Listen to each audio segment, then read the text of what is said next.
뉴스 정면 승부. 이동형의 뉴스 정면 승부.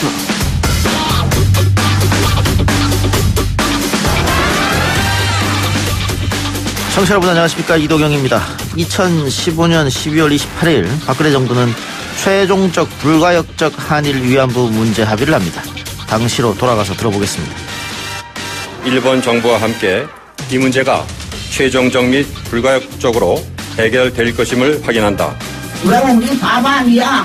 우리 늙었다고 다 존중하나요? 다 알아요. 우리는 절대적 반대입니다. 우리는 그 돈 안 받아요.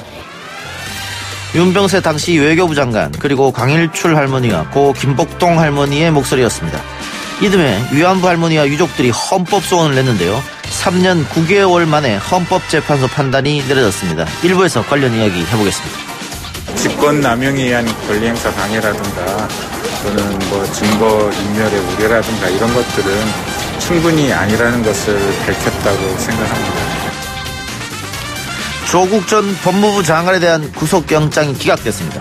영장 기각 사유 분석과 함께 논란이 되고 있는 죄질이 나쁘다에 대한 해석을 박주현 변호사와 잠깐 짚어보고요. 17년 만에 컴백하는 가수 누구일까요? 들어보시죠. 가요계에 데뷔한 지 3개월 만에 가요톱 10 1위에 올라서 큰 화제가 됐던 곡입니다. 김윤혜의 노래입니다. 골든컵을 받은 4주 만에 또 새 노래로 1위에 올라서 2곡의 골든컵을 받은 기록을 세운 김윤혜의 노래입니다. 이병열차 안에서. 2부에서 가수 김민우 씨를 직접 만나봅니다. 제가 같은 손님들을 서빙을 하는데 그분들이 저를 바라보는 눈빛이 그리고 태도가 너무 바뀌어가지고 맨날 꿈 같아요. 박수를 쳤어요. 너무 기뻐가지고요. 감사합니다. 가수 양준일 씨가 연예를 화제입니다. 요즘엔 양준일 신드롬이라고까지 불린다고 하는데요. 관련 소식과 더불어 한 주간 연예가 소식 4부에서 전해드리겠습니다. 12월 26일 금요일 이동형 뉴스 정면 승부 시작.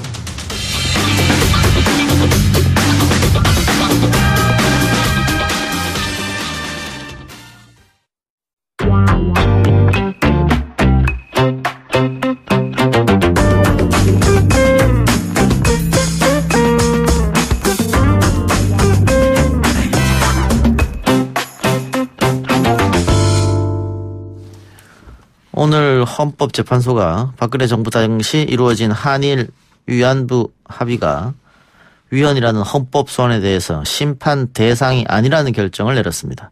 한일 위안부 합의는 양국의 조약이 아닌 정치, 외교적 합의라면서 헌법 소원 청구는 허용되지 않는다고 판단한 건데요. 오랫동안 위안부 문제 연구해오신 국제법 연구자 민족문제연구소 조시현 연구위원 연결해서 이야기 나눠봅니다. 위원님. 네, 안녕하세요. 예, 헌법재판소가 각하 결정을 내렸네요. 네네. 예상하셨습니까? 저는 예상은 못했지만, 예. 이 각하라고 하면, 재판을 진 것처럼 이렇게 인식하기 쉬운데, 예. 그 내용을 실질적으로 들여다보면, 예. 그동안에 위안부 피해자들 또 지원단체들이 주장해왔던 것을 그대로 받아들인, 예. 거의 이긴 판결이다. 이렇게 생각을 합니다. 좀 자세히 설명 좀 해주시죠. 예. 일단 아까 모두에 나왔듯이 위안부 합의가 2015년에 화해치유재단을 설립해가지고 예. 일본 정부가 10억엔, 한국 돈 100억 정도를 내고 위안부 문제는 이제 끝났다. 예. 즉 최종적 불가역적으로 해결됐다라는 합의를 했지 않습니까? 예.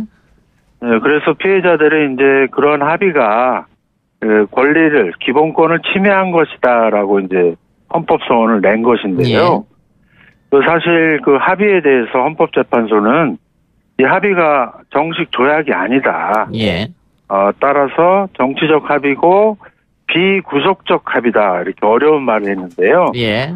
결국 권리 의무 관계, 피해자들의 권리에 영향을 주지 않는다라고 명언을 한 겁니다. 예. 네, 그래서 헌법 소원을 받아들이지는 않지만은 그동안의 합의의 성격이 무엇이냐를 놓고서 많은 논란이 있었는데 그 논란을 종식시킨 것이죠. 예. 그러니까 법적 합의가 아니다. 예. 헌재가 이것은 조약이 아니고 정치적 합의에 지나지 않다 이렇게 얘기했고 예. 그 증거로 서면으로 이루어지지 않았고 구두였다. 또 네네. 국무회의 심의나 국회의 동의도 받지 않았다. 네네. 또한 일본의 사죄와 반성의 법적 의미를 확인할 수 없다. 네네. 10억엔이라는 돈도 시기, 방법이 언급되지 않아서 구속력이 없다. 어쨌든 네. 할머니들의 주장을 대폭 수용했다. 그 결정문에 나와 있다. 이렇게 보면 되겠네요. 그걸 뭐 대폭이 아니라 100% 수용했다고 아하. 보는데요. 예. 헌법재판소는 이렇게 말하고 있습니다. 이 2015년 합의는 일본의 법적 책임 인정과 진정한 사과, 온전한 배상을 포함하고 있지 않다. 예. 즉 뭐냐면 법적 책임 문제가 아직 남아있다는 얘기고 예. 진정한 사과를 받아야 된다는 얘기고 예. 또 온전한 배상을 또한 받아내야 된다라고 하는 것을 명확하게 밝혔다고 할 수 있습니다. 예. 예. 그리고 어제 고등법원에서 피고 대한민국은 위안부 합의가 일본군 위안부 피해자 문제의 진정한 해결이 될 수 없다는 점을 분명히 하라 이렇게 했단 말이죠. 이것도 의미 있는 이야기가 아닌가 싶은데요. 예. 그런 면에서 이제 이 위안부 합의가 법적 합의는 아니지만은 따라 권리 의무에 직접 영향은 없지만 법적으로는요. 예. 그럼에도 불구하고 피해자들이 합의가 있음으로 해서 이 문제 더 이상 제기하지 못하는 거 아니냐. 예. 걱정을 하시고 고통을 받았다는 것이죠. 예. 그 정신적 고통에 대해서 어제 고등법원에서는 국가가 그러한 고통에 대해서 인정하고 앞으로 제대로 해결하라. 예. 이런 식으로 주문했다고 볼 수 있습니다. 예. 알겠습니다. 예. 또 한 가지가요. 문희상 국회의장이 낸 안인데요. 그 일본 정부는 이 안에 대해서 상당히 진전 있는 내용이다. 이렇게 좋은 평가를 하던데 일단 피해자분들은 상당히 반발하고 계시거든요. 그렇습니다. 그런 면에서 오늘 헌법재판소의 그 결정이라고 하는 것이 한일 과거사 문제 해결에 있어서 어떤 헌법적인 원칙 또 중요하게는 피해자의 권리, 피해자 중심의 접근을 하라는 것을 강조하고 있거든요. 예. 그런 점에서 보면 문희상 안 자체도 오늘 나온 헌법재판소 결정에 입각해가지고 한국 정부가 어떠한 방향으로 해결 방안을 모색해야 될지 이정표, 좌표를 제시했다고 볼 수가 있다. 이렇게 생각합니다. 예. 근데 어쨌든 우리의 뭐 사과 요구라든가 배상안이라든가 일본 정부에서 받아들여야 되는데 일본 정부에서 받아들이지 않고 있단 말이죠. 그리고 한일 관계가 계속해서 경색 국면에 빠져 있는 상태고 묘수는 없을까요? 글쎄요. 일단은 헌법재판소로서는 이제 이 법적 한일 간의 분쟁이 남아 있다라는 것을 확인을 했고요. 예. 그에 따라서 청구권 협정 제3조에 보면 이런 그 해석상의 분쟁이 있을 때 일본과 협의하고 중재하라 이런 내용을 다시 헌법재판소가 확인했거든요. 예. 그러니까 일단은 법적 해결의 길이 있고요. 예. 그다음에 그것을 가능하도록 하기 위해서 또 정치의 영역이다라고 또 강조를 했어요. 예. 결국 일본이 설득에 응하느냐 안 하느냐 이것은 법적인 문제이면서도 정치적인 것이다. 예. 그러니까 뭐 지혜를 좀 모아야 될 것으로 생각합니다. 그러니까 헌재 결정에서도 봤듯이 그 합의가 조약이 아니다 이렇게 결정을 했기 때문에 그렇다면은 구두로 합의한 것을 파기하고 재협상도 가능하지 않느냐 뭐 이렇게 생각할 수 있겠습니다. 뭐 정치적 합의라고 하는 것은 사실은 정치적인 상황이 변하면 그 합의 내용을 달리할 수 있다고 저는 생각을 합니다. 예. 그러나 일본이 주장하듯이 이 위안부 문제나 강제동원 문제를 완전히 끝나게 하기 위해서는 모종의 법적인 합의 이런 것이 필요한 것이라고 하는 것을 얘기하는 것 아닌가 이렇게 생각합니다. 오늘 말씀 고맙습니다. 예, 감사합니다. 예, 지금까지 조시현 민족문제연구소 연구위원이었습니다. 이어서 박지훈 변호사 연결하겠습니다. 법원이 조국 전 장관의 구속영장을 기각했는데 구속영장 기각 의미 짚어보도록 하죠. 변호사님. 네, 안녕하세요. 박지훈입니다. 자, 조국 전 장관의 구속영장 기각. 많은 법조인들이 예상된 결과다 이렇게 이야기들 하던데 변호사님도 같은 생각이십니까? 네, 일단은 영장을 좀 청구는 하긴 했지만 법리적으로도 좀 문제가 좀 있는 부분도 있었고 예. 특히 증거인멸 우려나 또 도주 우려 또 예. 부부를 동시에 구속하는 경우가 좀 없거든요. 예. 그런 측면 때문에 구속이 좀 어려울 거다 이런 전망이 좀 많았습니다. 예. 법리적으로 문제가 있다고 하셨는데 어떤 점이 그렇죠? 일단 직권남용죄가 문제가 되는데 예. 과연 직권남용죄에서 공무원의 직권을 남용했느냐 이 부분에 대해서 예. 상당히 다툼의 여지가 있습니다. 예. 그것을 영장 단계에서 소명됐다 뭐 이렇게 하기 좀 어렵기 때문에 그 부분이 본안 재판에 다툼의 여지가 있기 때문에 영장이 좀 어려울 것으로 판단이 됐는데 일단은 영장을 기각하면서 그것은 또 소명됐다라고 영장 판사가 또 기재를 했습니다. 예. 그 부분이 조금 문제가 됐었습니다. 예. 검찰 쪽에서도 이런 걸 생각했을 텐데 구속영장을 왜 청구했을까요? 네, 검찰도 당연히 알겠죠. 수사한 입장에서 직권남용죄가 원래 유무죄도 향방이 조금 엇갈리는 경우도 많았기 때문에 예. 그럼에도 불구하고 어쩔 수 없이 특수수사에서 마무리가 어떤 그 당사자에 대한 어떤 구속영장 청구라고 볼 수 있기 때문에 예. 그래서 가족수사 이 부분에 대해서 좀 어려워서 아마 이 부분은 감찰 무마로 구속영장을 청구한 것으로 보입니다. 근데 가족과 공범으로 검찰은 계속 봤잖아요. 그리고 그 부분에 대해서 계속해서 수사를 해왔는데 예. 지금 얘기 나오는 걸 보면은 가족 문제로서는 불구속 기소한다 이런 입장이더라고요. 그렇죠. 그렇다면은 가족 문제도 불구속, 이것도 영장 기각, 검찰이 완전 패했다 이렇게 봐도 됩니까? 일단은 그 결과론적으로 봤을 때는 검찰 수사가 효과를 달성하지 못했다고 봐야 될 것 같은데요. 다만 한 가지는 좀 봐야 될 것 같아요. 예. 이번에 그 감찰 무마 영장을 기각하면서 예. 소명은 됐다라고 하고 재질이 나쁘다, 예. 법치주의 근간을 훼손했다 이런 걸 영장 기각하면서 기재를 했거든요. 예. 이 부분은 그래도 앞으로 수사할 동력의 여지는 남겨둔 게 아니냐, 예. 법원 입장에서. 그 부분은 좀 의미가 있다고 보입니다. 그 부분 좀 짚어봅시다. 이야기해 주셨으니까. 죄질이 나쁘다 이 표현을 두고 청와대에서 발끈했거든요. 네. 그리고 이렇게 영장 내용과 또 요약해서 언론 배포하고 이게 이례적이라고 하던데 일단 이례적인 거 맞습니까? 예, 이례적이고요. 예. 또 영장을 기각하면서 그렇게 많이 적실하지 않거든요. 예. 특히 소명 얘기는 본안에 준하는 얘기입니다. 예. 본안 재판할 때 해야 될 얘기이기 때문에 예. 기각하면서 그냥 증거인멸 우려가 없다. 예. 도주의 우려가 없다. 이런 식으로 한 짧게 기재하는 게 일반적인데. 예. 예, 일반적인데 그거를 이렇게 길게 기재하는 건 좀 이례적이라고 보입니다. 죄질이 나쁘다 이런 내용도 원래 영장이 들어갑니까? 안 쓰는 게 일반적인데요. 예, 언론 배포용에 물론 들어갔고 영장 내용에는 그런 게 없습니다만은.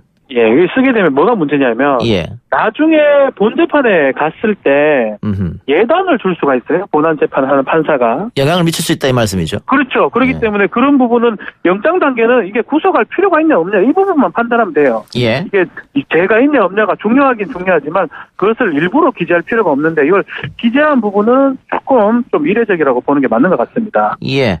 자, 앞으로 그럼 어떻게 될까요? 검찰이 영장을 재청구할까요? 우병우 수석 때는 3번 청구했었는데. 원래 같으면 재청구의 여지도 있는데 이번에 좀 달리 봐야 될 것 같아요. 왜냐하면 모범 답안을 쓴 것 같아요. 소명은 됐는데 영장을 발부할 수 없는 거는 도주도 안 되고 증거 인멸 우려도 없고 특히 부부 둘 다 구속하기 어렵다 이런 얘기를 했거든요. 예. 똑같이 이게 반복되기 때문에 예. 재청구는 조금 어렵지 않을까 하더라도 만약에 소명 이 부분이 다툼의 여지가 있었다 그러면 한 번 더 해볼 여지는 있는데 소명은 됐는데 아니라고 법원에서 표현했기 때문에 예. 재청구는 이거 말고 가족수사도 청구하기도 어렵고 여러 가지 영장 청구는 좀 어렵지 않을까 개인적으로 생각이 좀 듭니다. 예. 오늘 인터뷰에서도 이례적이란 말이 몇 번 나왔는데 조국 장관 관련 수사에서는 이례적인 일이 굉장히 많이 일어나네요. 너무 이례적인 부분들이 많습니다. 왜냐하면 수사한 거하고 다른 게 지금 영장이 된 거거든요. 예. 그런 부분까지 조금 납득하기 어려운 부분도 사실 있는 게 사실입니다. 알겠습니다. 변호사님 오늘 인터뷰 여기까지 하겠습니다. 네, 감사합니다. 예, 지금까지 박지훈 변호사였습니다.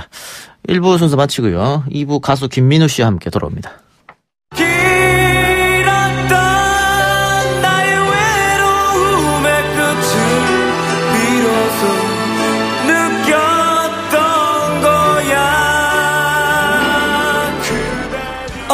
약해진 짧은 머리를 보여주기 싫었어. 90년대 최고의 히트곡 두 곡 듣고 있습니다. 예, 지금 듣고 계신 노래, 이 노래를 아는 분들이라면 저와 같은 세대를 살았다 이런 생각이 드는데 90년대를 휩쓸었던 두 곡이었습니다. 그 이 두 곡의 주인공 김민우 씨 스튜디오 나왔습니다. 어서 오십시오. 안녕하세요. 반갑습니다. 예. 근데 우리 댓글창에 김민우가 누구예요? 이런 댓글도 달리는데 너무 오래 쉬신 것 같네요. 많이 쉬었죠. 예. 거의 한 17년 정도 된 것 같아요. 예. 본격적으로 이렇게 활동한 게. 다른 일 하다가. 많이 알려졌습니다마는 카세일즈 하신다고. 예, 카세일즈 한 지가 한 17년 정도 된 것 같습니다. 판매왕 막 하신다면서요? 네, 그런 적도 있었고요. 네. 네, 다시 노래를 해야겠다. 어떻게 그런 생각이 드셨을까요? 우선은 그 가족 이야기를 좀 하고 싶었고요. 이제 결혼을 해서 가족을 이루다 보니까 그 안에서 또 생겨나는 또 여러 가지 뭐 아픔도 있었고 또 거기서 희망도 바라봐야 되고 이제 이런 거에 대한 이야기를 좀 하고 싶었어요. 예, 새 앨범 얘기는 잠시 후에 본격적으로 하기로 하고요. 자, 김민우 씨 너무 오랜만에 나오셨는데 예. 김민우 씨 궁금하신 분들은 YTN 라디오 유튜브 보이는 라디오로 오시면은 얼굴 확인할 수 있습니다. 첫 방송이 가요 톱10이었습니까? 첫 방송이 가요 톱10. 예. 처음에는 얼굴 없는 가수였어요? 앨범 자켓에 제 얼굴이 없어요. 그래서 옆모습만 있고 이제 그렇거든요. 근데 이제 매니저한테 제가 물어봤어요. 왜 나는 얼굴이 없냐.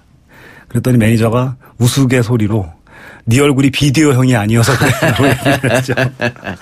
예. 그 데뷔 곡이 뭐였습니까? 사랑일 뿐이야. 사랑일 뿐이야. 아까 저한테 오면서 사랑일 뿐이야가 맞을까요? 사랑일 뿐이야가 맞을까요? 이렇게 질문 주셨는데 저도 순간적으로 뭐가 정답이지? 이렇게 그게 했어요. 대부분 다 사랑일 뿐이야로 알고 계시는데. 예, 저도. 왜냐면 마지막에 느끼는 사랑일 뿐이야 하지 않나요? 느끼는 사랑일 뿐이야. 뿐이야로 갑니까? 사랑일 뿐이야였군요. 예, 제목은 사랑일 뿐이야. 예, 이게 데뷔 앨범. 이게 가요 톱10에서 5주 연속. 5주 연속하고 그다음에 이제 군대를 갔어요. 너무 짧게 활동하고 3개월 활동하고 군대를 갔는데. 그렇게 빨리 갔습니까? 90년 5월에 데뷔를 했고요. 8월에 제가 군대를 간 거예요. 사랑일 뿐이야 히트 할 때. 그래서 5주 골든컵 받고 군대를 바로 가서 이제 훈련해서 막 훈련소에서 이제 막 훈련 받는데 가요 톱10이 너무 궁금했잖아요. 그래서 몰래 교육대에서 이제 딱 밤에 보다가 제가 없는데 이병열차가 사랑일 뿐이야를 누르고 1등을 한 거예요. 없는 사이에. 그래서 보면서 너무 행복해하다가 교육대 상사님한테 걸려가지고 또 거기는 군기가 또 그러면 안 되잖아요. 그래서 완전군장으로 이병열차 부르면서 연병장 돌았던 기억도 나고요. 그러면은 가요 톱10에서 이병열차 안에서 누가 불렀습니까? 1위 어머님 아버님이 대신 트로피 받고 비디오가 나갔죠. 비디오가? 네. 5주 연속했어요. 이병열차가. 제가 없는 순간에도. 또 히트곡 있지 않습니까? 친구가 휴식 같은 친구. 예. 그 곡은 언제 하신 거예요? 그거는 이제 겨울에 나왔죠. 제가 군 복무 중에 그것도 제가 없을 때 이제 계속 올라왔었죠, 노래가. 그러면 음악이 원래 나오고 군대를 가서 군대 가고 이후에 차례차례로 터진 거예요? 그렇게 되더라고요. 세 곡이 모두 다 이제 인기를 얻었겠죠. 그럼 수입도 상당히 했겠네요. 근데 1집 앨범 같은 경우는 제가 수입을 벌진 못했습니다. 왜냐하면 신인 가수들이 그때는 이제 지금과는 좀 많이 달라져서 기획사 쪽에서 더 많은 걸 1집에서는 가져가게 돼 있는 구조였고 2집, 3집을 통해서 이제 돈을 벌어야 되는데 2집이 1집보다는 좀 많이 인기가 얻을 그런 앨범이 안 됐었어요. 3집도 마찬가지고. 이런 말씀 드려서 좀 죄송합니다만은 소문에 유승준 씨가 군대 안 간 이유는 김민우 때문이다. 그럴 수도 있겠네요. 왜냐하면 김민우 씨가 군대 가면서 갔다 제대를 해서 왔는데 예전의 인기를 전혀 회복을 못했거든요. 맞아요. 그래서 다들 그때 이제 군대 갔다 오면은 큰일 난다. 안 된다. 막 그런 얘기들을 많이 했었는데 저도 사실은 지금 다른 일을 하고 있는데 처음에는 군대 갔다 온 다음에 복귀가 힘들고 인기를 못 찾고 막 그랬을 때 군대를 간 걸 원망한 적이 있어요. 그렇겠죠. 아무래도. 좀 더 미룰 걸 이런 생각 다 했었는데 이제 사회생활을 하고 지금 제가 이제 지금의 모습쯤 됐을 때 이제 느끼는 건 뭐냐면 그래도 군대를 갔다 오고 그런 힘든 순간들이 있었기 때문에 또 다른 기회에 도전을 하게 되고 지금까지 제가 잘 올 수 있었고 그게 여러 가지 뭐 긴 터널이었는데 예. 저한테는 상당히 그 이병열차 사랑이 분야를 했던 그 3개월이 예. 20년 넘게 지금 이렇게 아직도 그 노래가 사랑받는 거는 그 좋은 노래를 준비했던 마음가짐이 잘 돼 있었고 노래도 열심히 불렀던 게 아닐까 싶어요. 그러면 앨범을 제작하고 만들고 네. 그리고 영장이 나온 거예요? 노래를 부르고 막 가요톱 때 활동할 때 이제 영장이 나온 거죠. 미룰 수가 없었습니까? 왜냐하면 졸업을 했으니까요. 전문대학교를 졸업하고 뭐 특별한 연유가 없으면은 불가하죠. 몸도 건강하기 때문에. 그러니까. 네, 어쩔 수 없었습니다. 그때. 예. 더군다나 공인이었기 때문에. 예. 제대하고 또 가요계 복귀는 하셨잖아요.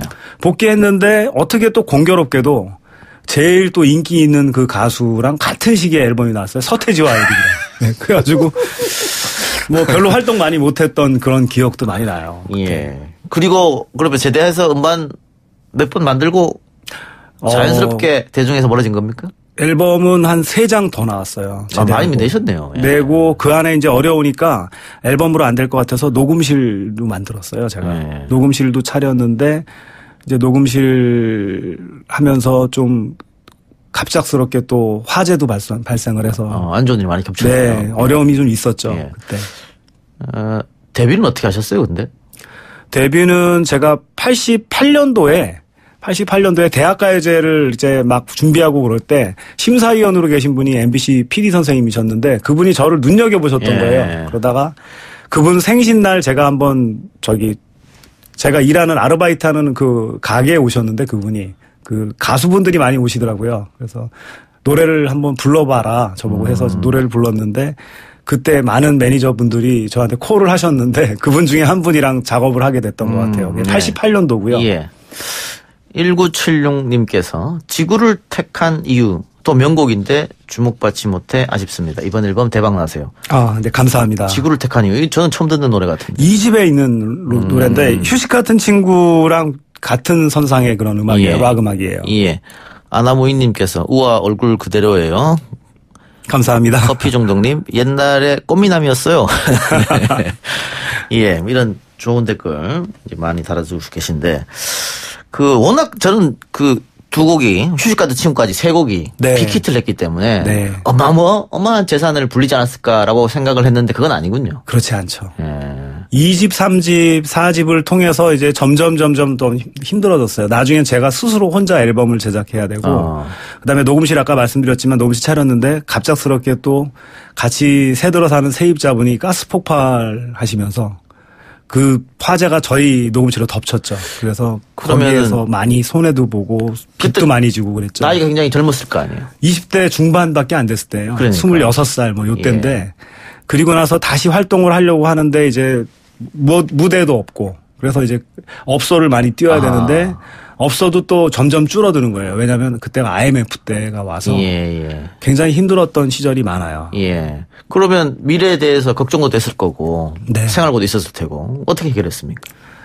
처음에는 뭐 계속 집안에서 기다리는 숫기도 없는 가수여서 좋은 일이 생길 때까지 계속 기다리는 전화 오기만 기다렸군요. 전화 오기만 기다리는 그런 성격이에요. 뭐 힘들다라고 누군가에게 얘기를 해야 되는데 그러지 못하다가 도저히 안 되겠다. 앞으로 지금보다 더 많은 날을 살아야 되는데 이렇게 계속 기다리고 무언가 누군가에게 의지해야 되는 이런 거 말고 내 스스로 해야 될 일을 찾아보자. 그렇게 하던 차에 우연치 않게 어릴 때 같이 살던 동네에 살던 후배가 연락이 왔어요. 우리 회사 사장님이 형 한번 보재라고 해서 우리 회사에 한번 놀러 와라 했던 회사가 수입자동차 회사였어요. 그랬어요. 거기에 가서 그 사장님을 뵙고 나서 그분한테 저의 멘토로 삼자 이렇게 생각을 하고 그분 밑에서 이제 쫓아다니면서. 근데 숫기가 없었다고 하셨는데 자동차 세일즈는 숫기 없으면 못 하잖아요. 네, 숫기가 없으면 그건 못 하는 일인데 제 자신이 김민우라는 그 사실을 제일 먼저 내려놓기 시작했거든요. 세일즈를 하면서. 그리고 모르는 분들한테도 먼저 다가가서 인사하는 사람으로 변해버렸어요. 예를 들자면 뭐 앞자리에서 뭐 어떤 분들이 식당 같은 데서 술 드실 때 회식 오잖아요. 그럼 그분 중에 한 분이 저기 가수 김민우 아니야? 라고 하면 예전 같으면 고개 푹 숙이고 이렇게 있어야 되는데 오히려 제가 다가가서 소주잔 들고 가서 한 잔 따라드리고 막 그랬던 모습들이 변해가면서 예. 그분들이 오히려 저한테 마음을 열어주시고 제2, 제3, 제4의 김민우들이 많이 늘어나기 시작했어요. 예. 가요계의 정점을 찍었다가 바닥이 떨어진 것 않습니까? 예. 생활고까지 시달렸다고 하니까 굉장히 힘들었을 것 같습니다. 근데 뭐 극단적인 선택을 하려고 생각도 했었다고요. 한때는 정말 힘들 때는 뭐 진짜 친한 친구 결혼식장에 걸어가기도 했어요. 차비가 없어서 그런 적도 있어요. 그런 날 밤에 이제 오래간만에 친구들이랑 술 한잔 하고 집에 들어와서 누웠다가 머리맡에 이제 협탁에 있는 서랍을 열어서 거기에서 하얀색 약봉투를 해서 먹었는데 계속 잠잘 줄 알았는데 깨더라고요. 네. 그렇게 깨고 나와서 저 자신에 대해서 다시 생각해보고 미래에 대해서 좀 생각해보고 도전을 하자. 지금까지의 가수 김민우도 좋지만 지금 나는 현실로서 내가 지금 절벽에 서 있으니까 예. 지금 이 모습에서 내가 여기서 당당히 사회에 나와서 사회인으로서 한번 멋지게 도전을 한번 해보자. 어떤 예. 일이든 좋다. 예. 라고 생각했던 게 자동차 세일즈입니다. 예. 아버지의 눈물도 봤다고 하던데 그때 당시에. 그 면접을 보러 가는데요. 아침에 아버지랑 이제 식사하는데 넥타이 매는 법을 알려달라고 아버지한테 그랬는데 아버지가 웬 넥타이를 매냐 그래서 저 회사 면접 보러 갑니다 그랬더니 무슨 회사라 그래가지고 자동차 회사에 거기서 뭐 하는데 영업하려고요. 그러더니 아버지가 야 너가 가수가 무슨 자동차 영업이야. 너 못해 라고 계속 말씀을 하시다가 넥타이를 매시는데 갑자기 몇 번 제가 실수를 하니까 야 내가 너 몇 번 얘기해야 돼 라고 화를 내시는데 눈물이 뚝뚝 떨어지시는 거예요 아버지가. 그 눈물이 이제 저의 마음속에 남았고 그 아버지에게 효도야로 그다음에 보란듯이 아버지한테 자동차에서도 열심히 한번 해보겠다라는 그런 그 다짐을 하게끔 만들어줬던 아버지의 눈물이고요. 몇 년 전에 이제 작고하셨고 네. 그 아버지를 통해서 사회인으로서 우뚝 설 수 있었던 것 같아요. 용기를 주셨고. 네. 예. 그런데 결국은 어쨌든 판매왕도 하셨어요? 네. 뭐 판매왕의 기준이 여러 개가 있지만 제가 2006년도에 많이 유명했습니다. 2006년도에 뭐 한 달에 10대 이상 차를 계속 출고를 하고 그렇게 되면서 영업인으로서 굉장히 그때 열심히 해서 인간 김민우, 자동차 영업인 김민우로서 좀 어느 정도 궤도에 올랐었고요. 그래서 2007년도에 모든 빚을 다 갚았습니까? 아유, 네. 다행이네요. 수억 원의 빚이 있었거든요. 제 앞에. 자동차 판매왕이 자동차를 판매만 한다고 되는 건 아니잖아요. 판매하고 뒤에 사후 관리까지 다 해줘야 될 텐데. 가장 중요한 건 그런 것 같아요. 어떤 여러 가지 형태가 있겠지만 판매에서 중요한 건 마음이 일단 들어가야 돼요. 상대방 마음에. 진심이 들어가는 영업을 하게 되면은 그게 모든 것들이 불편한 것들도 좋은 관계로 다 되돌아가더라고요, 나중에.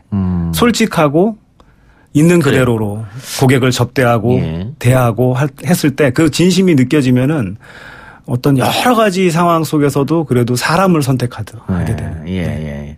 또 그렇게 해야지만 그 고객이 다른 분하고 연결을 시켜주기도 하고. 그렇기도 그렇죠? 하고요. 예. 네. 지난번에 헤로니모 영화의 감독님이 저희 방송에 출연해서. 네네.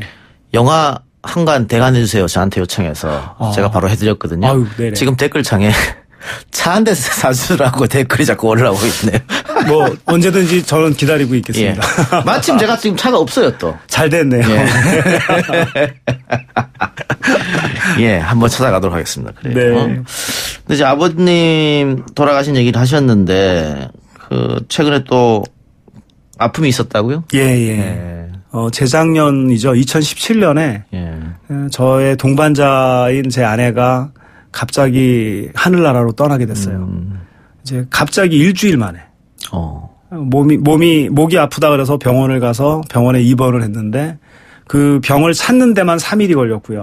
그 병은 뭐냐면 혈구 탐습성 림프절 구중이라는 그런 희귀 질환이었어요. 그래서 온몸의 면역체 질환이 자신을 공격하는 그런 병이었는데 그때 한 일주일 동안에 뭐 일어난 갑작스러운 걸로 많은 걸 정말 아픔을 경험을 하고 아내를 갑자기 보내고 나서 추스리는데 굉장히 어려움이 많았습니다. 왜 안 그랬겠습니까? 예. 네. 그리고 나서는 이제 집에 들어왔는데 딸아이가 11살 된 딸아이가 있어요. 지금. 근데 그때 9살이었는데 9살짜리가 엄마 이제 장례를 치르고 와서 제일 먼저 했던 얘기가 아빠 세탁기 쓰는 법 알려줘. 내가 와이셔츠 아빠 세탁해줄게. 엄마처럼. 라고 얘기를 해서 저를 더 많이 아프게 했던 그런 시절이 많이 있었어요. 그럼 9살짜리 아이가 엄마가 지금 부재하다는 그걸 알고 있는 거네요? 저는 숨기지 않았어요. 이제 많은 분들 집 주변 식구들은 다 뭐 외국에 갔다 그랬는데 저는 일부러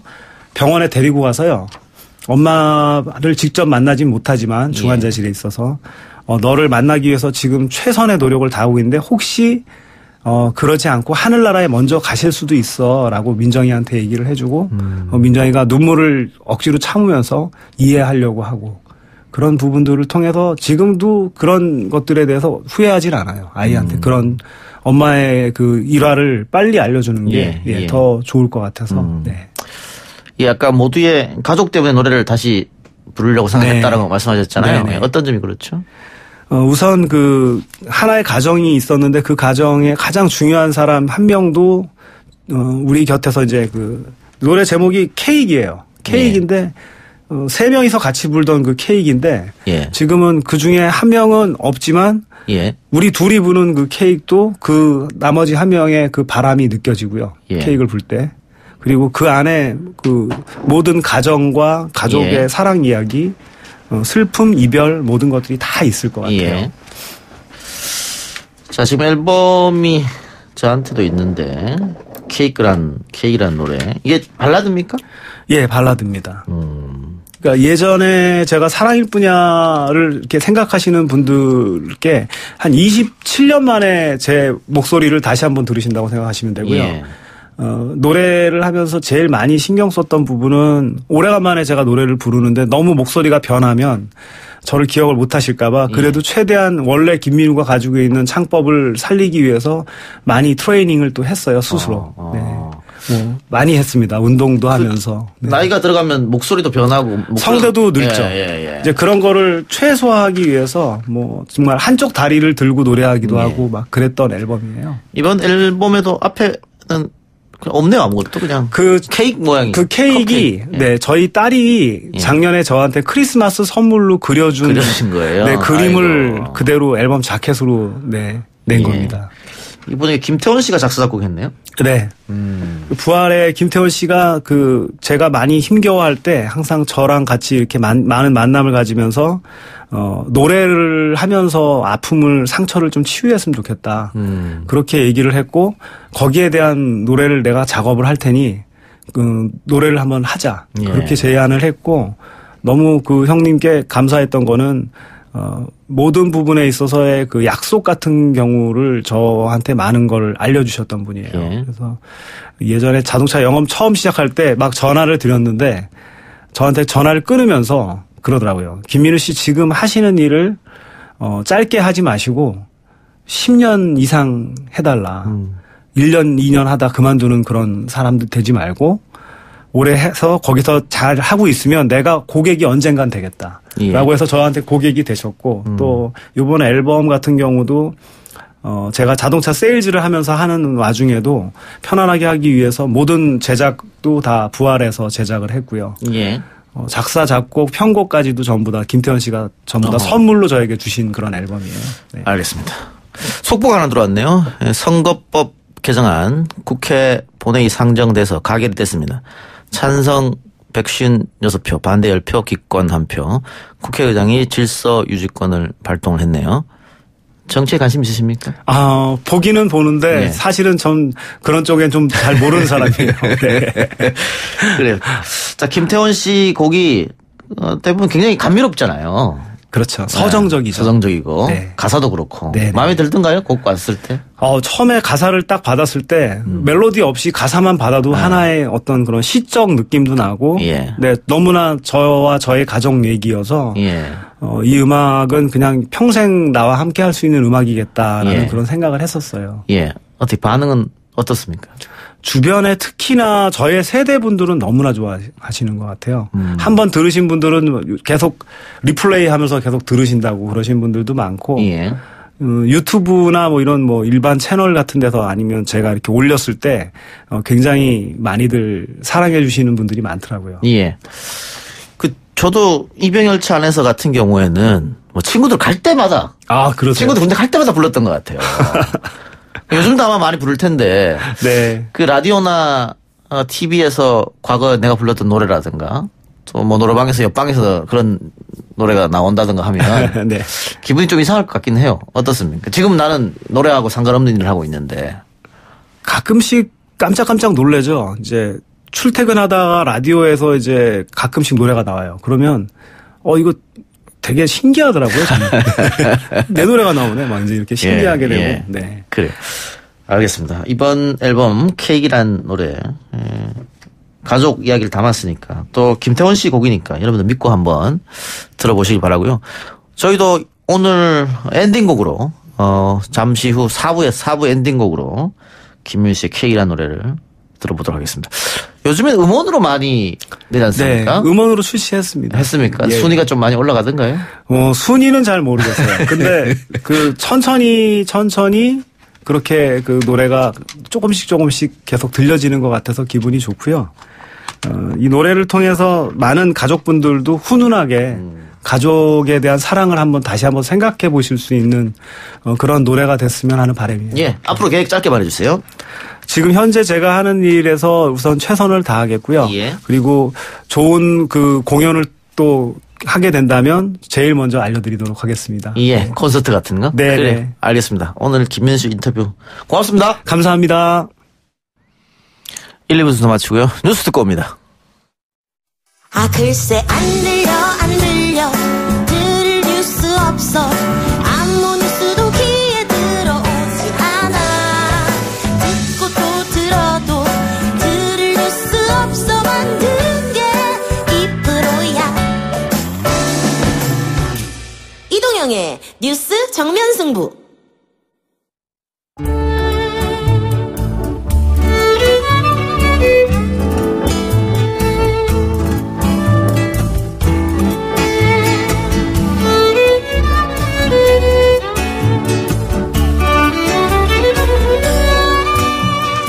YTN 라디오 이동의 뉴스 정면 승부 3부 시작합니다. 매주 이 시간 영화 이야기하는 시간이죠. 노잼진과 슈퍼성수 오동진 영화평론가 김성수 문화평론가 나왔습니다. 어서 오십시오. 안녕하십니까. 안녕하세요. 김성수입니다. 오늘 또 두 분이 두 편의 영화를 소개해주고요. 청취자 선물 당연히 준비되어 있습니다. 모두 5분 추첨해서 왓챠플레이 이용권을 보내드리겠습니다. 오늘 삼행시는 케이크로 합시다. 케이크. 케이크? 예. 왜요? 연말이니까. 아니, 네.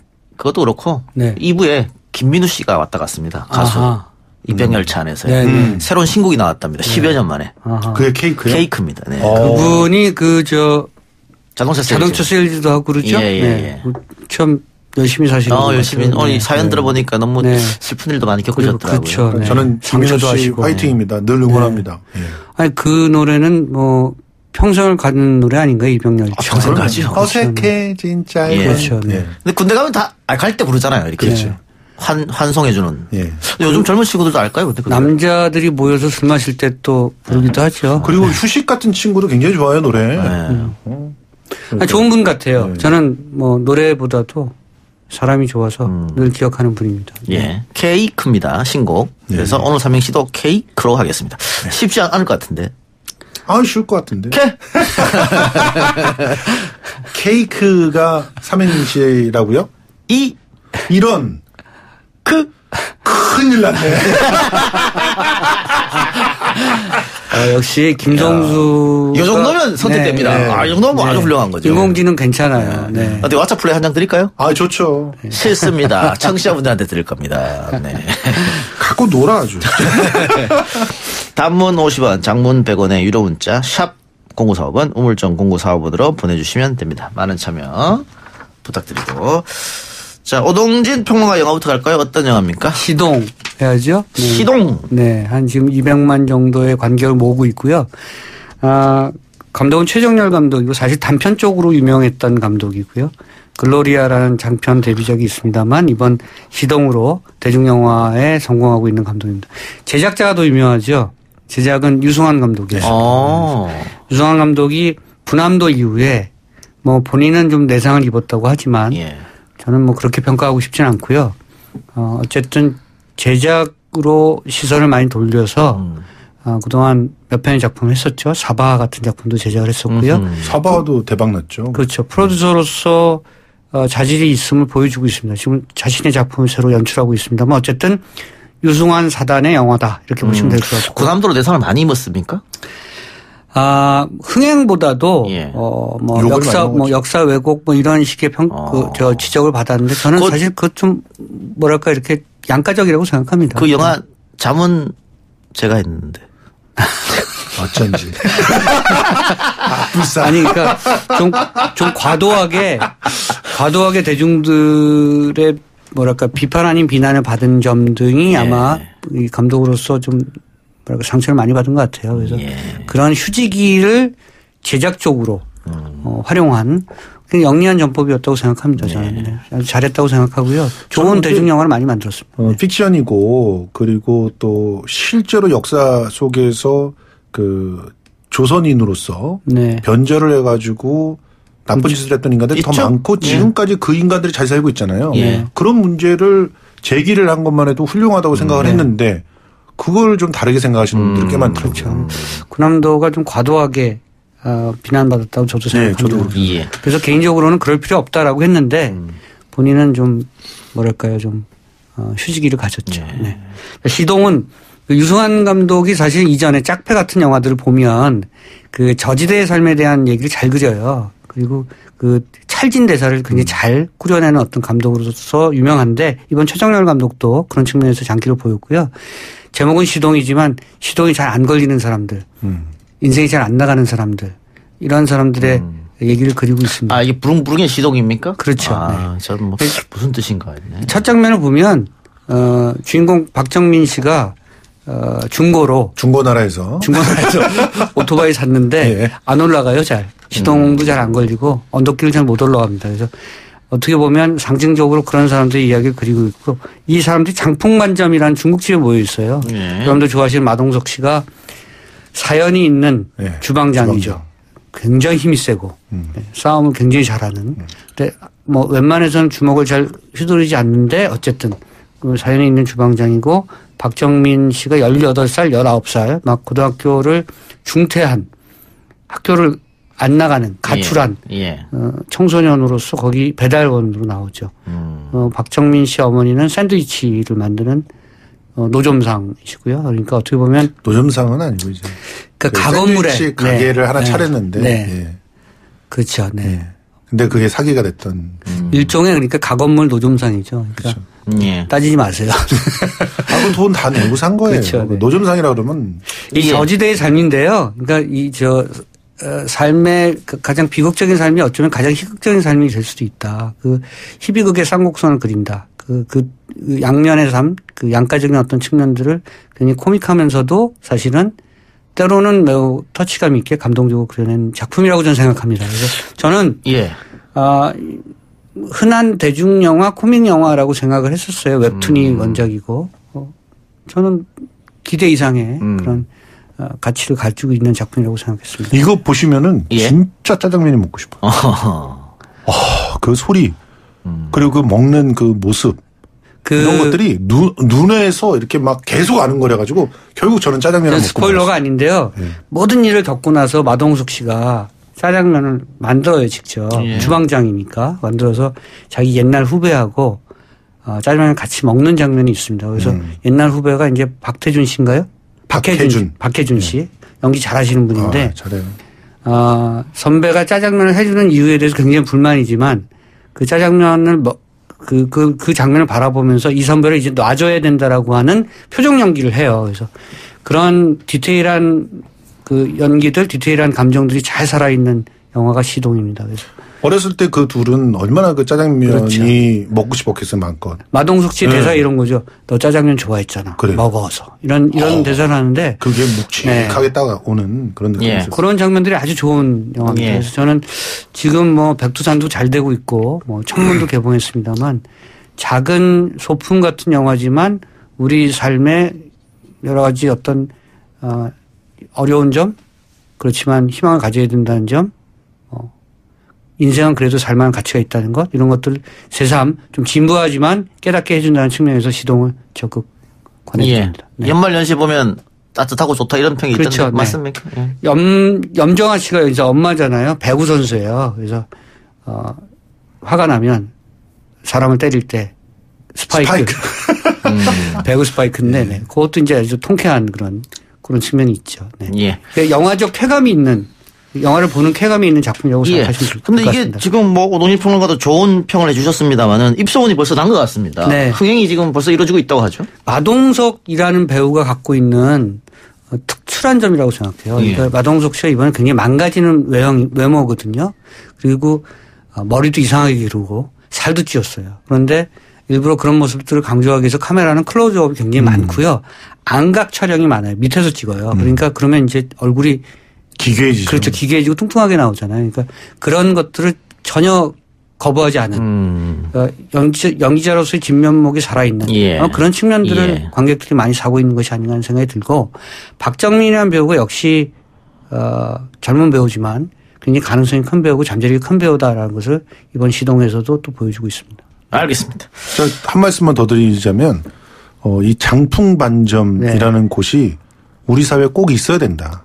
그런 생각이 들었고 어른들은 어떤 일을 해야 되는지 특히나 젊은 친구들에게 어떤 존재가 돼야 되는지를 보여준 영화다. 그래서 거기서 제가 하나 더 말씀드리면 이건 결국은 연대에 대한 얘기예요. 그럼요. 사회적 연대. 어렵게 사는 사람들은 연대와 소외된 사람들이 같이 모여 사는 같이 무엇인가를 도모해야 된다는 것들을 강조하고 있는 그런 주제입니다. 네. 알겠습니다. 자, 개봉 5일 만에 100만 돌파했다고 하는데 여러분 180만 정도 하고 있죠. 네. 이번 주말 지나면 200만. 그렇죠. 네. 여러분들도 연말연시에 가슴 따뜻해지는 영화 한번 봐보시기 바랍니다. 유승환 감독은 이제 회사가 따뜻해지겠죠. 그러면 다시 저랑 만날 수 있겠네요. 그렇죠. 그 자문 이후로 날 안 보더라고요. 아마 곧 다시 연락이 오지 않을까 생각합니다. 알겠습니다. 자, 삼행시 갑시다. 운 띄워주세요. 케밥 먹으려면 이스탄불로. 크레이지 난장판 보려면 국회로. 약간 좀 동떨어지긴 하는데. 그래요. 근데 벌써 힘이 빠졌어요. 자유한국당 의원들이. 그래서 난장판이 그 정도에서 끝나지 않을까 생각이 됩니다. 말씀 조심해 주시고요. 아니 이거 그냥 있는 그대로 팩트를 제가 지금까지 보다가 얘기를 했는데. 말씀 조심해 주시기 바랍니다. 제가 할게요. 제가 차라리. 네, 알겠습니다. 자, 하나 더. 네, 띄워주세요. 캐나다로 떠나게 된 류현진 선수. 그 캐가 아닐 텐데. 참. 예, 알겠습니다. 이번 FA 연봉 대박 축하드려요. 크게 성공하셔서 대한민국 야구의 자존심을 보여주세요. 이거 아주 정돈된. 네. 이것도 보류. 네. 또 갑시다. 케미 좋은 두 분 새해 복 많이 받으세요. 네. 이젠 스포 안 하실 거죠? 그럼요. 다시. 이젠 스포 안 하실 거죠? 내년에도 스포 하시면 큰일 납니다. 요거 저한테서 조금 베끼셨지만 저는 기분이 좋습니다. 0293님 당첨되셨습니다. 축하드리고요. 하나 더 볼까요? 자. 세라. 이동형? 크게 될 거야. 이미 크게 되셨어요. 좀 더 가야 돼요. 김성수 쪽은 노이즈 마케팅. 네. 이건 뭐 정통 마케팅인데. 네. 5985님 당첨되셨고 아까 크레이지 난장판 국회로 이거 드릴 거예요? 아니면 캐나다로 떠난 유현진 선수? 유현진 드리죠. 유현진. 9998님 당첨되셨습니다. 당첨된 세 분 YTN 샵 0935번으로 받을 주소 다시 보내주시고요. 나머지 두 분은 김성수 평론가 영화 소개 끝나고 알려드립니다. 네. 뭡니까? 백두산입니다. 백두산. 화제 영화죠? 이 백두산은 그 락밴드가 아니죠. 백두산. 산에 대한 얘기인데. 우리 산. 근데 백두산이 갖고 있는 상징적인 의미가 있잖아요. 그거를 염두에 두면서 이 영화를 보면 전혀 다른 시각으로 이제 상징의 범위에서 이 작가가 어떤 이야기를 진짜 하고 싶었는지 이런 것들을 고스란히 보여줍니다. 이 대한민국 관측 사상 최대 규모의 백두산 폭발이 발생을 합니다. 이 폭발의 강도가 얼마나 크냐. 한반도 전체가 다 그 지진의 영역에 들어서 거의 코엑스 어디로 좀 되는 그곳에 빌딩이 그냥 꽉 무너져 내릴 정도의 그런 비주얼이 처음에 그냥 압도를 합니다. 그리고 나서 이제 늘 이제 수순이지만 이 두 번째, 세 번째 폭발이 더 크다. 그러니까 이 다른 폭발을 막아야 된다. 근데 그 폭발을 막기 위해서 어떤 방법을 써야 되는가 봤더니 그걸 또 연구하는 사람이 있네. 그 사람이 마동석이. 근데 전혀 안 어울리는 그런 캐릭터인데 이분이 이제 그 서프라이즈 캐스팅이에요. 그 지질학자로 나와요. 그래서 뭐 내가 뭐 몇 년 전서부터 계속 얘기를 했었잖아요. 그러니까 데뷔를 했어야 된다고 하는데 그때는 안 들어주다가 왜 그러면서 이제 그 사람은 미국인이에요. 미국인 시민권을 갖고 있기 때문에 이제 탈출을 하려고 하는데 결과적으로는 하여튼 이 사람의 그 이론에 의하면 이 압력이 위로 분출되는 걸 막기 위해서 옆에 구멍을 하나 더 뚫어줘야 된다. 근데 그 구멍을 뚫어주기 위해서는 거기서 핵을 터뜨려야 되는 거예요. 그렇죠. 근데 그 핵이 어디 있겠어요? 북에 있잖아요. 북의 ICBM에서 핵을 해체해서 그래서 그 핵을 백두산 그 갱도 그 백두산에 있는 그 무슨 철광이든 금광이든 뭐 하여튼 여러 가지 갱도들이 뚫려 있는데 그 갱도 어느 지역에 딱 설치하고 나와서 그게 터지면 압력이 빠진다. 이런 식의 이제 말도 안 되는 기본적으로는 이제 브루스 윌리스 주연의 아마겟돈. 그렇죠. 요것의 이야기를 많이 사용하고 있는 거죠. 사실. 맞습니다. 그런데 저는 뭐 백두산 화산 지진에서 재난 영화인가? 재난 영화. 재난 영화입니까? 재난 영화인데 재난 그 자체보다도 정치적인 색깔 많이 있죠. 굉장히 그 지금 우리의 상황, 우리가 지금 처해 있는 상황. 그리고 이제 핵이 뭐 어쩌다 이거보다 비핵화 어쩌고 뭐 이런 배경 속에서 우리가 과연 어떤 위치에 있고 그 상황 속에서 우리의 선택지들이 어떤 게 있는가 이런 것들을 냉정하게 돌아보게 만드는 굉장히 상징적인 영화다. 그러니까 상징적 층위에서의 해석을 해야지 이 영화가 더 아주 의미 있게 다가올 수 있을 것이다. 이렇게 화산 폭발은 개연성이 있잖아요, 사실. 백두산이 지금 현재 가능성도 있고 살아있는 화산이기 때문에. 근데 막말로 이제 화산이 폭발해서 우리는 한반도가 난리가 난다고 해도 미국에서는 절대로 우리한테 어떤 선택들을 이제 다 하라고 하지 않겠죠. 그러니까 그런 전제를 가지고 이제 아주 단순하지만 밀도 있는 그런 갈등을 만들어냈다는 게 백두산의 장점이다. 이렇게 볼 수 있습니다. 한국판 블록버스터다. 그런 얘기도 있고 또 이 캐스팅이 막강합니다. 이병헌, 하정우, 마동석까지. 그런데 이제 잘 보시면 배우들의 질감이 정말 보여요. 진짜. 이병헌이란 배우가 어쨌든 오랜 경력에 굉장히 그 자기 스펙이 많은 연기자라는 것들을 이런 재난 영화에서 불감없이 이제 발휘하고 있죠. 근데 관객들의 평은 엇갈리더라고요. 많이. 영화에 대해서.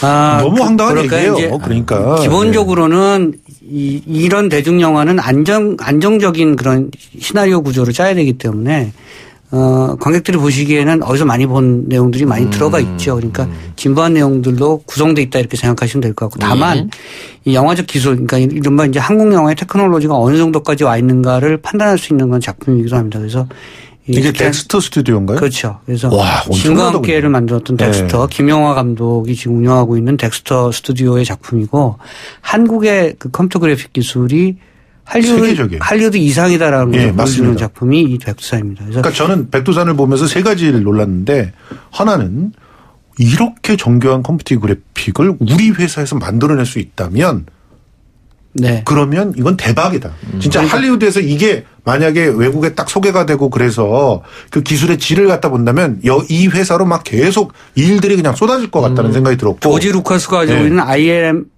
ILM이죠. 할리우드의 특수효과 회사의 그 기술력을 뛰어넘고 있는 거고요. 그러니까 이 영화는 20분이 지나서 특수효과가 나오기 시작하면서도 오히려 굉장히 박진감이 넘치죠. 그러니까 실제 주인공은 이병헌, 하정우, 마동석보다는 뭐 배수지도 나옵니다만 실제로는 그래픽이다 이렇게 생각하시면 될 것 같습니다. 그리고 이제 두 번째 놀랐던 것은 이병헌, 하정우라고 하는 배우가 이렇게 좋았구나 하는 걸 깨달았어요. 근데 진짜 이병헌은 대단하죠. 다른 그 배우라면 할 수 없는 그런 연기를 해냅니다. 하정우가 같이 있으니까 둘의 케미가 또 기가 막혀요. 진짜 치고받고 하는 것들이 기가 막히고 세 번째는 이렇게 되니까 이런 컴퓨터 그래픽과 이런 좋은 배우가 있으니까 이렇게 말도 안 되는 시나리오가 되는구나. 이 말도 안 되는 시나리오가 투자를 받고 진행이 되는구나. 시나리오는 참 문제가 많다. 알겠습니다. 백두산 여러분들 한번 직접 여러분들이 보고 평가해 주시기 바라고요. 이 코너 진행하면서 항상 느끼는 거지만 참 두 분 말이 많아요. 제가 중간에 어떻게 치고 들어갈 수가 없습니다. 아직 할 말이 많이 남아있지만 제가 요즘에 잘못한 것이 있기 때문에 참겠습니다. 네. 제가 한마디만 더 말씀드리고 백두산 가지고. 그러니까 영화가 잘 되려면 두 가지가 자유로워야 되는데요. 하나가 손이 자유로워야 됩니다. 한국 영화가 지금 손이 굉장히 자유롭거든요. 기술이 좋아요. 뭐든지 만들 수가 있어요. 또 하나는 머리가 자유로워야지 되는데 중국이나 일본은 지금 자유롭지 못하거든요. 그렇죠. 홍콩 사태를 보시면 아시고 일본의 아베를 보시면 아시겠습니다만 한국이 정치적이 난장판이라고 하지만 어쨌든 지금 문재인 시대에 열린 공간으로 가고 있는 건 사실이에요. 그래서 백두산 같은 얘기는 할 수가 없었죠. 머리가 자유롭기 때문에 이런 영화들이 나오는 겁니다. 그래서 한국 영화의 경쟁력은 두 가지의 자유로움. 머리가 자유롭고 손이 자유로운 백두산 같은 영화 때문에 경쟁력이 생기고 있다 이렇게 생각하시면 될 것 같습니다. 알겠습니다. 나머지 두 분 추첨하죠. 예. 캐캐 묵은 감정들 버리고 이번 해에 못 이룬 크나큰 꿈들 2020년 경자년엔 꼭 이룹시다. 예, 좋습니다. 괜찮습니다. 어떻게 케이크에서 이런 이건 좋다. 5233번님 당첨되셨습니다. 하나 더 할까요? 예. 뭘로 할까요? 캐롤이 울리지 않는 연말이지만 이웃을 보살피는 따뜻한 마음은 우리 모두에게 크고 깊게 새겨지길 바랍니다. 이것도 좋네. 예. 또 하나 더 합시다. KBS, MBC 말고 YTN 라디오. 이동행의 뉴스 정면 승부는 그냥 좋다. 그냥 좋다. 그냥 좋다. 국어를 바꾸는 국어를. 예. 대단합니다. 예. KBS, MBC 듣지 마시고 YTN 라디오 들으시기 바랍니다. 3629번님 그리고 5233님 당첨되었으니까 샵 0945번으로 받을 주소, 선물 받을 주소 보내주시기 바랍니다. 두 분 말씀 오늘 여기까지 듣겠습니다. 수고하셨습니다. 고맙습니다. 감사합니다. 3부 순서 마치고요. 4부 연예가 소식 갖고 돌아옵니다. 뉴스 신동 이 작가와 함께하는 비포장 뉴스 해학 뉴스 정면 승부.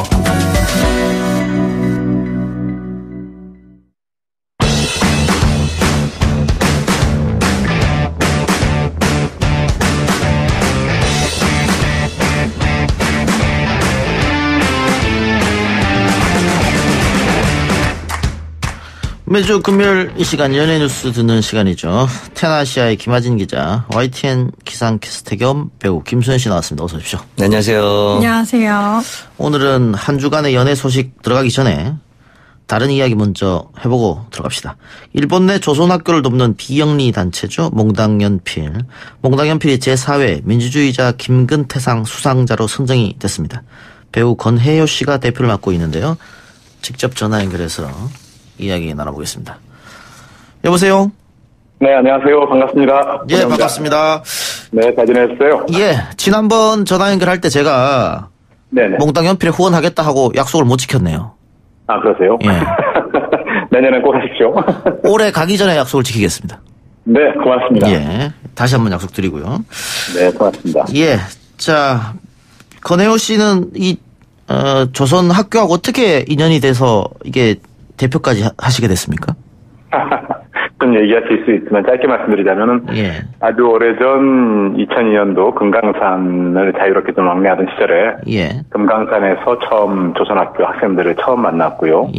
그 이후에 일본의 겨울연가 때문에 자주 방문하는 기회가 생겼고 그때 그 제2동포 사회 속에서 자리 잡고 있는 조선학교를 본격적으로 좀 알게 됐죠.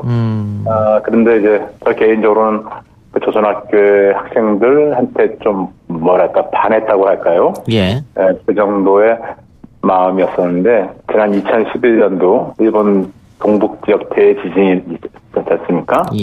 네네. 그 지진 피해는 또 여러 피해가 있었지만 동포 사회 역시 많은 피해를 입었고 그 피해 중심에 학교도 있었습니다. 그래서 그 당시에 급히 그 학교를 좀 지원하고 단순히 지원하고 구호하는 것에 그치지 않고 우리 한국 사회에서 잊혀진 조선학교에 대해서 좀 알리고 그들에게 좀 응원하는 메시지를 보내자는 단체를 만들었고요. 네, 벌써 이제 9년째를 맞이하고 있습니다. 일본 내 제1한국인 자이니치라고 불리기도 하죠. 네. 뭐 총련계, 민단계 나눠 있긴 합니다만 이 학생들에게 이념 같은 거는 뭐 존재하지 않을 거 아니겠어요? 만나보시니까 어땠습니까? 직접죠. 이념이라는 것은 그들에게 이념이 있다면 우리는 조선 사람이다. 예. 한반도에서 온 사람들이고 우리는 지지 않겠다라는 것들, 뭐 차별에 대한 강한 저항심, 뭐 이런 것들이죠. 예. 사실 남과 북이 갈라져 있고 또 이 역당에서 방금 말씀하신 것처럼 민단이니 조총련이니 이념의 대결이 있었던 것도 사실이지만은 예. 또 조선학교는 또 조총련계의 교육기관이긴 하지만은 그 학교의 구성원은 뭐 60%, 70% 가까이가 또 대한민국 국적자이고 예. 이미 그 안에서의 이념 대결이라는 것은 존재하지 않습니다. 네. 예. 그 학생들이 우리말로 수업을 하고 배우고 하나요? 네, 그럼요. 그 학교에 등교하는 순간부터 학교에서 떠날 때까지 일본어 수업을 제외하고는 다 우리말로 진행되고 있습니다. 예. 그런데 일본 내 차별이 여전히 존재하는데 그 일본 학교를 일본에 있는 일반 학교를 다니는 게 아니고 이 조선 학교를 다닌다면은 그 등교길이나 어쨌든 학교 내는 아니겠습니다. 학교 이외의 곳에서 차별을 받을 수 있을 것 같아요. 학교 자체도 지난 72년 넘게 차별을 받아오고 있고요. 예. 네, 그렇죠. 그리고 갈수록 그 일본 정부의 압박 속에서 학교가 점점 줄고 있는 현실이고요. 또 심지어는 이제 고교 무상화에서도 완전히 배제돼 있고 일본 내에는 여러 외국어 학교, 외국인 학교 중에서 유일하게 조선학교만이 배제되고 있고 심지어는 이제 영유아 부육에 대한 지원조차도 끊고 있습니다. 그래서 예. 그들의 차별은 계속되고 있습니다. 네. 예. 그 몽당 연필 이름은 왜 몽당 연필입니까? 의미가 있습니까? 어떤 의미일까요? 좀 급하게 짓긴 했는데요. 예. 몽당 연필하면 떠오르시는 게 뭡니까? 어린 시절 뭐랄까 공부에 대한 학구열 그런 거 하면은 어려운 상황 속에서도 버리지 않고 끝까지 공부하겠다는 그런 느낌이 있지 않습니까? 예. 그래서 어쩌면 일본 사회 안에서의 조선학교가 차지하고 있는 비중은 적을지 몰라도 우리에겐 크게 다가오고 있고 놓을 수 없는 귀중한 것 이렇게 생각하고 있습니다. 예. 민주주의자 김근태상 수상했습니다. 혹시 뭐 예상하셨어요? 아니요, 전혀. 지난 12월 19일 날, 고 성유보 선생님 성유보 특별상도 저희가 민주언론연합, 시민연합에서 하는 그 상을 받게 됐는데요. 예. 올해 무슨 좀 상복이 있는 것 같습니다. 다시 한번 축하드리겠습니다. 예. 네, 고맙습니다. 예, 다음에 스튜디오로 한번 나와주세요. 길게 한번 얘기합시다. 네, 그러시죠. 예. 네. 오늘 인터뷰 고맙습니다. 네, 고맙습니다. 예, 지금까지 배우 건혜요 씨였고요. 자, 요즘에 양준일 씨가 엄청난 관심을 받고 있습니다. 대중들의. 네. 지난번에, 네. 그럼요. 슈가맨에 나온 이후로 많은 관심을 받고 있죠. 예. 네. 그, 김하진 기자는. 네. 양준일 씨 아셨어요? 슈가맨 나오기 전에?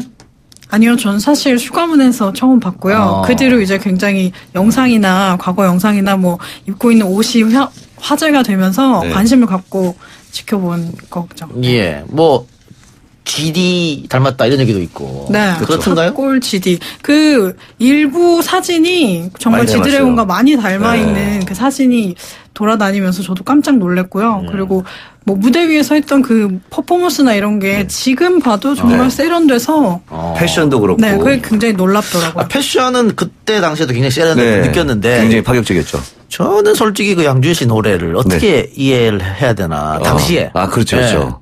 그 조금 이해가 안 되는. 어려웠어요. 네, 리베카도 그렇고. 어려웠죠. 가나다라 마바사. 뭐 이게. 송창식 씨 가나다라 마바사 그나마. 네. 그런데 다시 재조명이 된다고 하니까 본인도 놀란 것 같습니다. 다시 이렇게 인기가 있는 거에 대해서. 네, 많이 놀랐고요. 그래서 팬들이 뭐 5개 광고나 뭐 지하철 광고까지 걸어주면서 지금 핫한 뭐 아이돌 그룹 광고처럼 팬들이 그렇게 좀 적극적으로 응원을 해주고 있어요. 그래서 거기 지하철에 가서 사진도 찍고 그리고 또 마지막 날인 31일 날은 팬미팅도 열거든요. 그리고 그날 기자 간담회도 엽니다. 활동을 다시 하기 위해서 그 하던 일도 그만두셨다고 하던데. 네, 정리를 그렇죠? 하고 한국에 정착을 할 준비를 하고 있다고 해요. 예. 네. 제가 지금 이야기하면서 원고를 한참 찾았는데 그 예비로 준비한 양준일 이야기를 지금 하라는 이유는 뭔지 모르겠네. 양준일 씨가 그만큼 핫하다는 얘기죠. 네. 그래요. 알겠습니다. 양준일 씨 얘기 했습니다. 됐죠? 말 잘 듣는 진행자. 네. 많은 분들이 오해하시더라고요. 네, 진행을 제가 제멋대로 하는 줄 알고 그렇지 않습니다. 다 대본대로만 저는 기계적 중립을 지키면서 하고 있다는 말씀드리고. 자, 최근에 그 SBS인가요? 가요대제전? 사고가 있었다고요. 그렇죠. 네, 레드벨벳의 웬디 씨가 그 25일 날 있었던 가요대제전의 리허설 도중에 무대에서 밑으로 추락하는 그 사고를 입어서 부상을 당했어요. 그래서 본방송 무대에는 오르지 못했고 현재도 지금 치료에 전념을 하고 있습니다. 예. 근데 이런 무대 사고가 처음 있는 일이 아닌데 이게 그 준비했던 방송국에서 문제가 있었나요? 네, 아무래도 뭐 지금 진상 파악을 위해서 SBS 측은 지금 확인을 하고 있고 그래서 구체적인 어떤 상황적인 것은 입장이 나오진 않았지만 그 알려진 바에 따르면 이제 그 캄캄한 곳에서 그 웬디 씨가 밑으로 내려와야 되는데 계단이 설치가 좀 늦게 됐다고 해요. 그래서 그 순간 중심을 잡지 못하고 2m 이상이 되는 그 곳에서 떨어지는 바람에 지금 굉장히 큰 부상을 입었습니다. 결국 SBS 사과를 했네요. 네, 사과를 했고요. 처음에 사과를 했을 때는 그 본방송에서 레드벨벳의 모습을 볼 수 없다는 그 사과문을 내면서 굉장히 짧게 그리고 시청자들에게 사과를 하는 듯한 그런 입장문을 내서 팬들의 좀 지적이 이어졌어요. 그래서 어제죠. 다시 한번 입장문을 발표를 하고 웬디 씨 그리고 레드벨벳의 멤버 웬디 씨의 가족들에게 사과문을 밝혔습니다. 예. 그 기상 캐스터 할 때는 이런 걱정은 안 하죠. 저희도 사실 중계 나거나 하면 좀 위험한 경우가 있어요. 야외 나갈 때. 근데 대신에 이제 좀 더 안전모라든지 안전 좀 책임질 수 있게끔 많이 노력을 하는 편입니다. 이제 예전하고 많이 달라졌어요. 실제로 중계차에 번개도 맞은 적도 있고 뭐 굉장히 위험한 적도 있었는데 많이 좋아지고 있습니다. 네. 특히 정말 추운 날 기상캐스터를 몇 시간씩 세워놓게 하고 그런 적도 있다고. 많이 힘들죠. 일단 뭐 대기할 땐 다행히 차에서는 좀 따뜻하게 하고 있는데 좀 길어지거나 지금도 뭐 뉴스 보면은 계속 본회의 상정되면서 이거 가결되면서 길어지잖아요. 이러면 캐스터들은 계속 대기를 하게 되거든요. 그런 과정에서는 좀 뭐 1시간까지도 대기하는 경우도 있고. 근데 중간에 들어갔다 갑자기 날씨를 하려면 이게 또 준비가 안 되기 때문에 조금 고충이 있을 때도 있죠. 에이프릴 진솔이 성희롱성 영상에 대한 심경 고백을 했다. 이게 무슨 말입니까? 그래서 요즘에 일부 네티즌들이 그런 거 있잖아요. 이제 뭐 가슴이라든지 치마 좀 짧은 치마 하이분들 이거 좀 약간 천천히 재색을 해서 좀 약간 이게 좀 보기 민망한 부분들을 집중적으로 찍어서 천천히 플레이하는 그런 것들 좀 올리고 있는데 그에 대해서 진솔이 짧은 의상이나 좀 달라붙는 의상 입었을 때 춤추거나 거들 때 이게 뛸 때 일부러 늦게 걷는 상황인데 그걸 일부러 이렇게 좀 플레이를 좀 찍어가지고 좀 천천히 하는 건 좀 자제해달라라는 이야기를 좀 했습니다. 그래요. 필요할 것 같네요. 네. 알겠습니다. 김 기자는 이번 주는 누구 만나고 왔어요? 네, 우선 봄, 여름, 가을, 겨울과 빛과 소금 만나고 왔는데요. 이분들이 33년 만에 뭉쳐서 새 음반을 오늘 발표했습니다. 그래서 그런가요? 전태관 씨 이름이 오늘 실검에 올라서. 오늘 제가 1년 전인 오늘 전태관 씨 그 비보 소식을 전했던 게 기억이 나는데, 오늘 그 1주기를 맞았어요. 그래서 이 음반이 더 특별하게 좀 팬들에게도 기억이 되고 멤버들한테도 그렇게 뜻을 전할 수 있는 기회가 된 것 같습니다. 알겠습니다. 봄, 여름, 가을, 겨울 그리고 빛과 소금. 빛과 소금. 노래 좋아하는 분들 아직도 여전히 많으시니까요. 동방신기가 벌써 16주년이 됐습니까? 그렇죠. 2004년도에 한국으로 데뷔를 했으니까 벌써 횟수로 이제 16년이 된 거죠. 김재중 씨는 솔로 앨범을 냈고. 네네. 우리나라보다는 일본에서도 굉장한 인기가 있었잖아요. 네. 김재중 씨가 그 제대를 한 다음에 일본으로 가서 활동을 시작을 했습니다. 근데 굉장히 인기를 많이 끌었고, 굉장히 그러면서 많은 곳들에 출연도 하고 그러고 있죠. 막장 김순옥 작가 컴백 뭡니까 이거?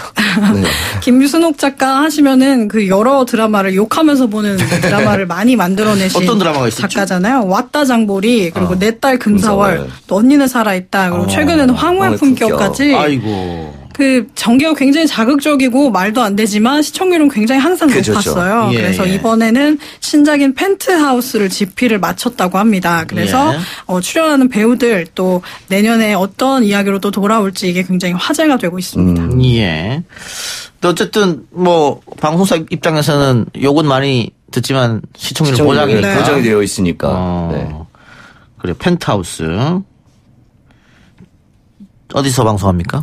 내년 SBS에서 편성이 돼 있고요. 저는 줄거리만 딱 들어도 굉장히 기대가 됐던데 그 강남의 최고층인 펜트하우스에 입성을 하기 위해서 사활을 건 한 여자의 이야기라고 해서 저는 이 줄거리만 듣고도 대박이다 이렇게 생각이 세게 들었습니다. 나올지. 네. 알겠습니다. 연극 환상동화 강하늘 씨가 출연하는 모양이죠? 네, 연극 환상동화의 프레스콜에 다녀왔는데요. 강하늘 씨가 동백꽃 필 무렵을 마치자마자 뭐 여러 가지 다른 스케줄을 마다하고 연극에 몰입을 했어요. 그래서 차기작으로 선택한 작품이어서 많은 분들이 좀 기대를 하고 있습니다. 알겠습니다.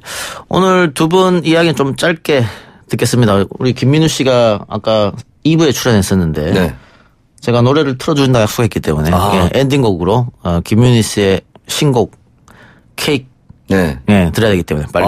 오늘 너무 좀 입도 떼지 않은 것 같은데 끝났나요? 뭐 짧게 출연하고 출연료 받아가고 좋잖아요. 나쁘지 않습니다. 두 분 다음 주에 뵙겠습니다. 네, 감사합니다. 네, 지금 흘러나오고 있는 노래가 김민수 씨의 신곡 케이크입니다. 저는 이 노래 들으면서 물러가고요. 다음 주 월요일 날 찾아뵙겠습니다. 꿈결 같은 너의 체온 귓가에